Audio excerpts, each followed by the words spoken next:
मज़मून physics class 10 बाब 16 सबक 12 हिस्सो पहिरियों लेंस जो क़ाइदो लेंस लॉ। अस्सलाम वालेकुम प्यारा ॿारो, सिंध ऑनलाइन स्कूल में भलीकार आऊं आहियां सनाल महर। हिन वीडियो में जेको असां अॼु मौज़ू पढ़ंदासीं उहो आहे लेंस जो क़ाइदो यानी लेंस लॉ। प्यारा ॿारो, हिन मौज़ूअ खे शुरू करण खां पहिरीं असीं हिन मौज़ूअ जा सिख्या जा मक़सद सम्झंदासीं, जंहिंजी पहिरीं पॉइंट में चवे थो डिफाइन लेंस लॉ यानी लेंस जे कानून जी वज़ाहत करणु। ॿी पॉइंट में चवे थो describe the direction of induced current using Lenz law यानी लेंस जे कानून जी मदद सां पैदा थींदड़ करंट जे रुख खे बयानु करणु। वाई वी स्टडी दिस, हीअ असां छो था पढ़ूं? हिन जे लाइ चवे थो by studying this topic we understand how the direction of induced current is determined during electromagnetic induction. This knowledge helps explain the conservation of energy and the working principle of many electrical devices, including generators, transformers, and electric motors. It also builds a strong foundation for learning more advanced concepts in electricity and magnetism. यानी ही मौज़ू पढ़ण सां असां उहो सम्झंदासीं त बरक़ी मक़नातीसी उपाधियुनि जे दौरान पैदा थींदड़ करंट जो रुख कीअं तय थींदो आहे। ही कानून तवानगी जे बका खे सम्झण में मदद करे थो ऐं जनरेटर, ट्रांसफार्मर ऐं बरक़ी मोटर जहिड़नि अहम बरक़ी औज़ारनि जे कमु करण जो बुनियादी उसूल बयानु करे थो। ही मौज़ू बिजली ऐं मक़नातीसियत जे वधीक मुताले लाइ मज़बूत बुनियाद फ़राहम करे थो। प्यारा ॿारो, हींअर असीं पंहिंजे मौज़ूअ जी तरफ़ हलूं था, पर हिन खां पहिरें वारे लेक्चर में असां फेराडे लॉ खे डिस्कस कयो होसीं, जंहिंमें असीं उहो ॾिठोसीं त जॾहिं मैग्नेटिक फ्लक्स में तब्दीली आंदी थी वञे त उन जे अंदरि EMF पैदा थिए थो। उहो जेको EMF इंड्यूस थिए थो उहो करंट पैदा थो करे। उन करंट खे असां इंड्यूस्ड करंट चवंदा आहियूं। उन इंड्यूस करंट जी का न का डायरेक्शन बि हूंदी, उहा डायरेक्शन ॿुधाए थो लेंस लॉ। तो प्यारा ॿारो, उहो लेंस लॉ कंहिं पेश कयो? हिकु साइंसदान हुयो जंहिंजो नालो हुयो एमल लेंस। उन जे नाले सां हिन खे मनसूब कयो वियो आहे। यादि रखो त लेंस लॉ असांखे ॿुधाए थो त इंड्यूस्ड करंट जी छा डायरेक्शन आहे। जीअं त असां फेराडे लॉ में पढ़ी आयासीं त करंट जी का न का डायरेक्शन हूंदी ऐं उन डायरेक्शन खे असांखे हिते लेंस लॉ ॿुधाए थो त करंट जी डायरेक्शन असां कीअं फाइंड कयूं या करंट जी डायरेक्शन जेका आहे त उहा कहिड़ी आहे। ऐं उहो मोस्ट कन्वीनियंट मेथड आहे इंड्यूस करंट जी डायरेक्शन मालूम करण जे लाइ। उन खां अलावा हिते हिकु ॿियो सवाल बि पुछियो वेंदो आहे त ही जेको असांजो लेंस लॉ आहे उहो कहिड़े लॉ ते बेस करे थो। ही जेको लेंस लॉ आहे प्यारा ॿारो, उहो ॿिनि लॉस ते बेस कंदो आहे। हिकु law of conservation of energy ऐं ॿियो न्यूटन जो थर्ड लॉ। हाणे ॾिसो त प्यारा ॿारो, सो हाणे इनखे असां हिन तरीक़े सां जेको आहे त लिखंदासीं, जीअं मां तव्हांखे ॿुधायो त Lenz law named after Emil Lenz. It depends on the conservation of energy and Newton's third law. It is the most convenient method to determine the direction of the induced current. So प्यारा बारो, Faraday law already असां discuss करे आहियूं ऐं हिते मां जेको आहे त फार्मूलो बि लिखियो आहे। अचो त हाणे असां हिन जी स्टेटमेंट ॾिसूं या हिन जी डेफिनेशन ॾिसूं त लेंस लॉ जी जेका डेफिनेशन आहे उहा छा थी चवे ऐं उनखे असां कीअं लिखंदासीं। उन जे लाइ चवे थो the direction of the induced current is always such as to oppose the change which cause the current. हाणे इन जो मतिलबु उहो आहे त ही जेको इंड्यूस्ड करंट आहे उन जी डायरेक्शन अहिड़ी तरह हूंदी आहे जेका उन सबब खे अपोज कंदी आहे जंहिं हिन खे प्रोड्यूस कयो। यानी जंहिं इंड्यूस्ड करंट खे प्रोड्यूस कयो, करंट पैदा थियण खां बाद उन ई सबब खे अपोज करे थो, यानी उन जी मुखालफ़त करे थो। या आम हिकिड़ो मां तव्हांखे मिसाल ॾियां, कंहिं ऑफिस में कंहिं माण्हूअ जेको आहे त ॿिए खे हायर करायो, जॉब वठी ॾिनी या उनजी सिफारिश कई। जॾहिं हू उते पुॻो त उन खां बाद में हाणे उहो माण्हू छा थो करे, जेको पहिरें जी सिफारिश ते आयो, हाणे उन जी वरी मुखालफ़त शुरू थो करे। यानी जंहिं जॉब जो हू सबब बणियो, पहिरियों माण्हू ॿिए माण्हू जी जॉब जो जेको सबब बणियो, हाणे उहो माण्हू उनखे वरी माना उन जी मुखालफ़त करणु शुरू थो करे। ठीकु आहे, मतिलबु त हिते बि असांजो सिस्टम ईअं ई आहे। चवे थो त जेको इंड्यूस्ड करंट आहे उन जी डायरेक्शन अहिड़ी तरह हूंदी या इहो जेको इंड्यूस करंट आहे उहो छा कंदो, उहो पंहिंजे उन काज़ खे अपोज कंदो जंहिं काज़ जे करे जेको आहे त हू पैदा थियो। यानी इंड्यूस करंट जंहिं काज़ जे करे पैदा थियो उन काज़ खे हू अपोज कंदो। ठीकु आहे, हाणे उहा ई शइ मां तव्हांखे हिते हिकु मिसाल जे ज़रिए सम्झाइण जी कोशिशि कंदुसि त सभ खां पहिरीं प्यारा ॿारो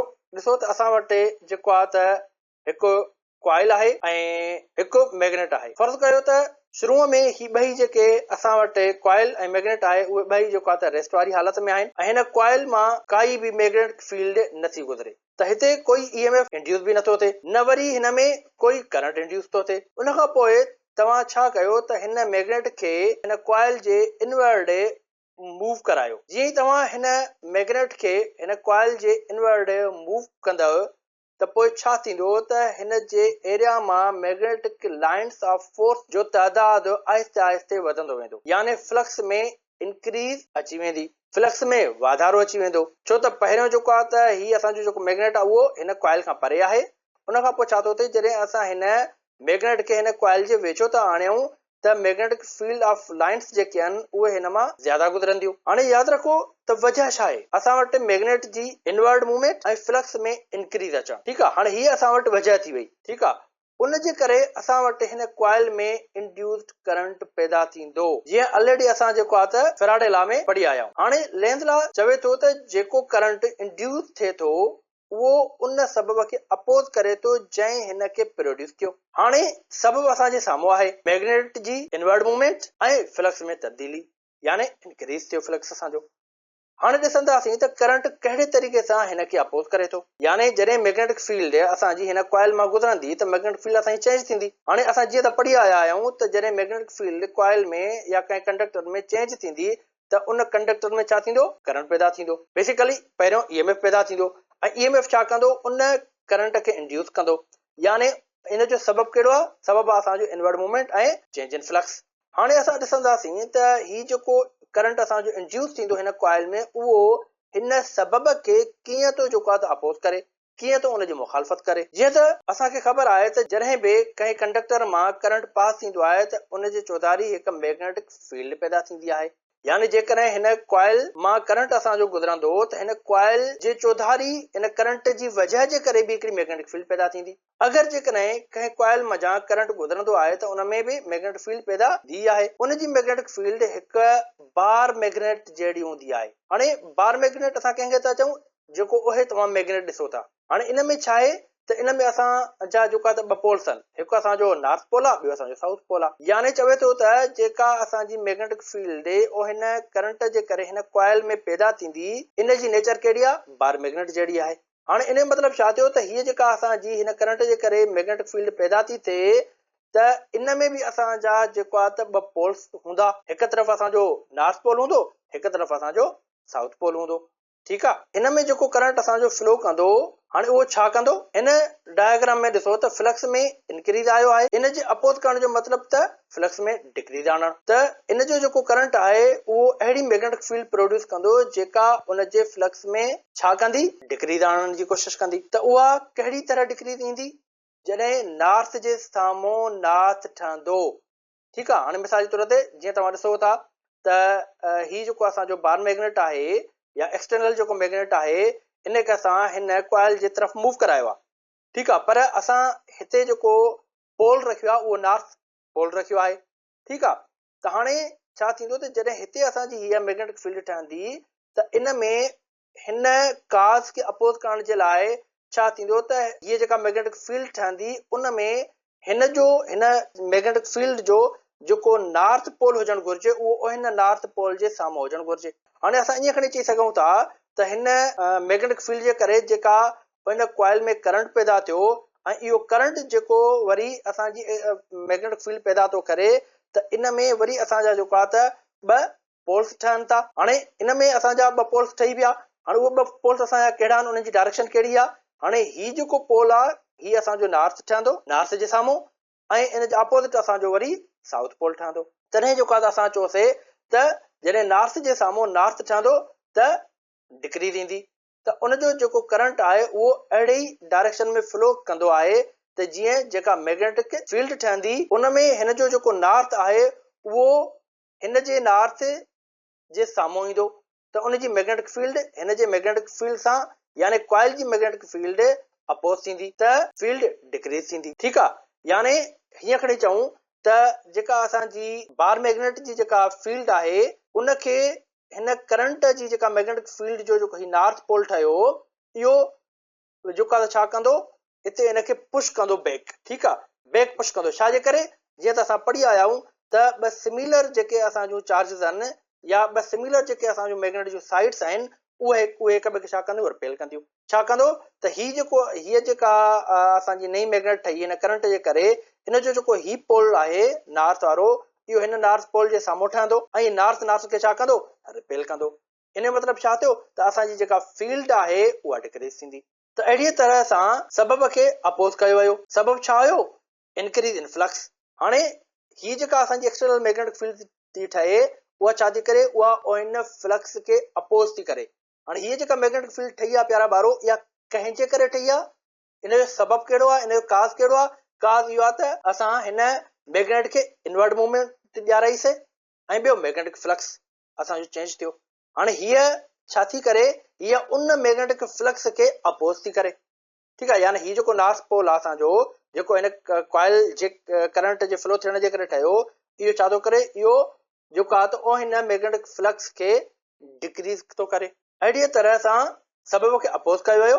सबब छा हुयो? Increase in flux. In increase flux मां करंट ठहियो।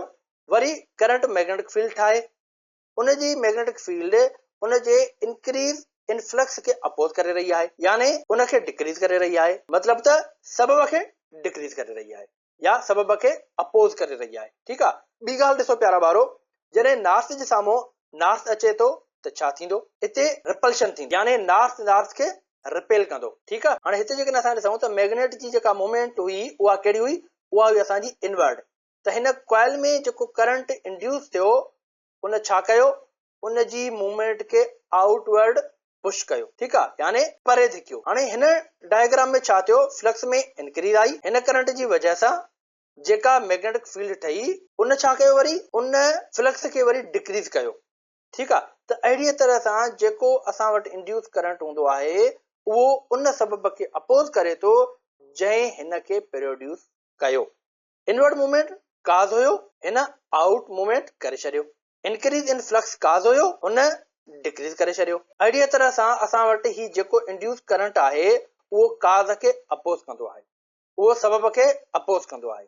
हाणे सवाल उहो थो पैदा थिए त उन सां असांखे करंट जी डायरेक्शन जी कीअं ख़बर पई? हाणे असां इन खे सम्झण जी कोशिशि कंदासीं। जॾहिं असां ही सेटअप कयोसीं त इन में असांखे करंट जी डायरेक्शन जी कीअं ख़बर पवंदी? ॾिसो प्यारा ॿारो, त हिते तव्हांखे राइट हैंड रूल इस्तेमालु करणो पवंदो। जीअं त ऑलरेडी असां राइट हैंड रूल जे बारे में डिस्कस करे आया आहियूं त राइट हैंड रूल जो जेको यूज़ आहे उहो बि असां जेको आहे फैराडे लॉ में यूज़ कयो होसीं। ठीकु आहे, त हिते बि जेको आहे त असां राइट हैंड रूल खे जेको आहे त इस्तेमाल में आणे असां करंट जी डायरेक्शन खे जेको आहे मालूम करे सघूं था। हाणे सॼो हथु अहिड़ीअ तरह सां रखणो आहे जो हथ जो आंगूठो नॉर्थ डायरेक्शन में अचे। हाणे नॉर्थ डायरेक्शन कंहिंजी? ओ हिन मैग्नेटिक फील्ड जी जेका हिन करंट जे सबब जे करे ठही। तो जेकॾहिं हाणे असां हिन सॼे हथ जो आंगूठे जी डायरेक्शन हिन जेको आहे त मैग्नेटिक फील्ड या नॉर्थ पोल जे तरफ़ रखूं था जेको हिन करंट जे सबब जे करे ठहियो।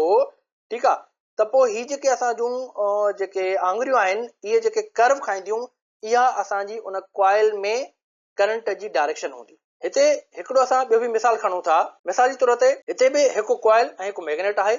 इनिशियली उहो सम्झूं था त ॿई रेस्ट वारी हालत में आहिनि, त उन में काई बि फ्लक्स में तब्दीली न आहे, उन में ईएमएफ कोई इंड्यूस न आहे थियो, न ई उन में वरी कोई करंट इंड्यूस थियो आहे। जॾहिं तव्हां हिन खे जीअं ई ॿाहिरि यानी आउटवर्ड मूव कंदव त हिन में जेके मैग्नेटिक लाइन्स पास पयूं थियनि उहे घटिजण शुरू थींदियूं। पहिरियों छा हुयो? पहिरियों ही ॿई हिन पॉइंट ते हुया, यानी ही जेको असांजो मैग्नेट आहे उहो हिन कॉइल जे वेझो हुयो। मैग्नेटिक फील्ड लाइन्स पास त थियनि पयूं पर फ्लक्स असांजो जेको आहे त उहो कांस्टेंट हुयो या असां हुनखे चऊं त ज़ीरो हुयो। त अहिड़े नमूने सां हाणे छा कयोसीं? असां हिन मैग्नेट खे जॾहिं हिन कॉइल खां परे कयोसीं, इन खे आउटवर्ड मूवमेंट ॾियाराईसीं, त पोइ छा थियो त हिन जूं जेके मैग्नेटिक फील्ड लाइन्स आहिनि उहे घटिजण शुरू थी वयूं। यानी जेकॾहिं असां हिते ॾिसूं त हिते बि असांजी फ्लक्स में तब्दीली आई। जॾहिं ही रेस्ट में हुयूं त ईएमएफ इंड्यूस न थियो, तॾहिं इंड्यूस करंट बि न हुयो। जॾहिं असां हिनखे आउटवर्ड मूव कयोसीं त आउटवर्ड मूव करण सां छा थियो त इन में चेंज इन फ्लक्स अची वियो, यानी फ्लक्स में डिक्रीज अची वई, या ईअं चऊं त फ्लक्स में तब्दीली अची वई। हाणे छा थींदो त उन जे करे EMF इंड्यूस थींदो। EMF इंड्यूस थियण सां हिन में करंट फ्लो थींदो। हाणे हिते सबब कहिड़ो आहे? जेकॾहिं असां हिन डायग्राम में ॾिसूं त हिन डायग्राम में काज़ कहिड़ो आहे, सबब कहिड़ो आहे? पहिरियों सबब इहो आहे त मैग्नेट जी आउटवर्ड मूवमेंट। त असां मैग्नेट खे छा कयोसीं? ॿाहिरि मूव करायोसीं, ॿाहिरि तरफ़ मूव करायोसीं। ॿियो हिन जो सबब कहिड़ो आहे? फ्लक्स में डिक्रीज़ अचणु। इहे इन जा ॿ सबब आहिनि। हाणे ॾिसूं त हिन में जेको करंट इंड्यूस थींदो उहो पंहिंजे काज़ खे कीअं थो अपोज़ करे। हिन में जेको करंट इंड्यूस थींदो उहो पंहिंजी डायरेक्शन अहिड़ीअ तरह सेट कंदो जो उन जी मैग्नेटिक फील्ड जो साउथ उन जे नॉर्थ जे साम्हूं ईंदो। ॾिसो, जॾहिं फील्ड खे घटि करणो हूंदो आहे त छा नॉर्थ जे साम्हूं नॉर्थ रखंदा आहियूं। तो प्यारा ॿारो ॾिसो त जॾहिं फील्ड खे असांखे घटि करणो हूंदो आहे त पोइ छा कंदा असां? नॉर्थ जे साम्हूं नॉर्थ रखंदा आहियूं। ठीकु आहे। त उन जे अपोज़ करण जो मतिलबु उहो आहे त फील्ड खे वधाइणो आहे। यानी हिते असांजी फील्ड छा थी थिए? घटिजे थी न। त हिते असांखे छा कंदासीं? हिते असां फील्ड खे वधाईंदासीं। ऐं हिते छा हुयो? हिते फील्ड असांजी वधियल हुई। त हिते असां छा पिया कयूं? यानी काज़ खे जॾहिं असां अपोज़ पिया कयूं त असां हिन फील्ड खे घटायूं पिया। पर हिते जेको असांजो काज़ आहे उन में ऑलरेडी असांजी फील्ड जेको आहे घटिजे थी। त हाणे इन घटाइण वारे काज़ खे अपोज़ जॾहिं असां कंदासीं त पोइ छा थींदो? त हिते असांखे फील्ड वरी वधाइणी पवंदी। ठीकु आहे। उहा कहिड़े नमूने सां? उनखे डिस्कस कयूं था। हाणे फील्ड खे वधाइण लाइ पोइ असां छा कंदासीं? त नॉर्थ जे साम्हूं साउथ रखंदासीं जीअं फील्ड खे वधीक मज़बूत कयो वञे।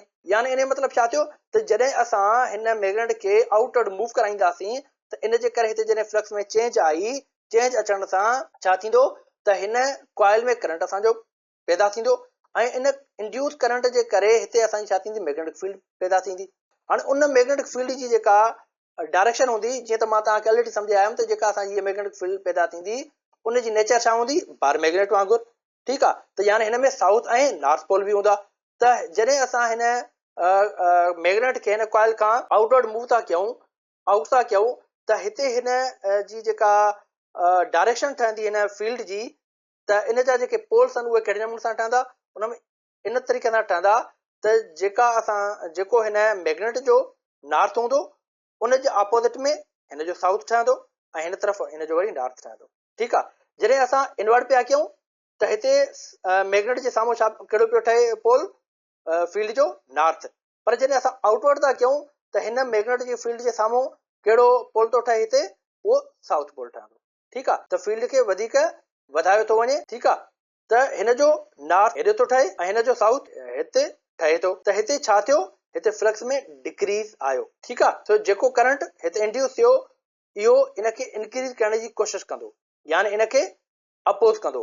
डिक्रीज़ खे अपोज़ करण जो मतिलबु इंक्रीज़ करणु। ठीकु आहे। त हिते छा हुयो? हिते ऑलरेडी इंक्रीज़ पियो थिए त हिते असां डिक्रीज़ पिया कयूं ऐं हिते ऑलरेडी असांजो डिक्रीज़ थो थिए त हिते छा अपोजिशन में छा कंदो? इंक्रीज़ कंदो। ठीकु आहे प्यारा ॿारो। सो हाणे ॿियो कमु ॾिसो त मैग्नेट खे असां आउटवर्ड मूव कयोसीं, यानी असांजो एक्शन आउटवर्ड हुयो ऐं उन जे बदिले में छा थियो? जॾहिं हिन जी नॉर्थ जे साम्हूं साउथ बणिजी वेंदो त साउथ त नॉर्थ खे अट्रैक्ट कंदो आहे, रिपेल त न कंदो। त वापसि उहो इनखे अट्रैक्ट करणु शुरू कंदो। त असां हिनखे हीअं आउटवर्ड मूव कयो हुयोसीं, उहो असांजो सबबु हुयो, यानी काज़ हुयो। त जेको करंट पैदा थियो हिन कॉइल में उन छा कयो? उन हिन खे इनवर्ड छिकियो। ठीकु आहे। हिते फ्लक्स में डिक्रीज़ आई हुई, उहो काज़ हुयो। हिते छा थियो? फ्लक्स में इंक्रीज़ थियो। कंहिंजे करे? ओ हिन साउथ पोल जे हिन नॉर्थ पोल के अट्रैक्शन जे करे, यानी अपोजिशन जे करे इनखे हिते अपोज कयईं। ठीकु आहे प्यारा ॿारो। जंहिंजे करे जेको आहे त हीउ छा कंदो? हिते असांजी मैग्नेटिक फील्ड जेको आहे त उहा स्ट्रॉन्ग थींदी। ठीकु आहे। त इन जे लाइ चवंदा आहिनि त जेको असां वटि इंड्यूस करंट हूंदो आहे उहो उन काज़ खे अपोज कंदो आहे जंहिं उनखे प्रोड्यूस कयो। जीअं मां तव्हांखे जेको आहे त हाफ़िज़ जो एग्ज़ाम्पल ॾिनो प्यारा ॿारो, उहो हिते असांजो जेको आहे त हाणे बिल्कुलु सूट थिए थो।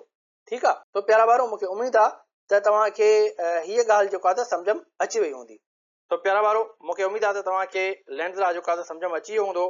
तो हिन लेंस लॉ जूं कुझु जेको आहे त पॉइंट्स रहनि थियूं जेके असां इनशाला जेको आहे त नेक्स्ट लेक्चर में डिस्कस कंदासीं। तो हिन लेक्चर खे हिते मां ख़तमु थी कयां। इनशाला नेक्स्ट लेक्चर में वरी असां उन्हनि 9 पॉइंट्स सां गॾु मिलंदासीं। तेसिताईं अल्लाह हाफ़िज़।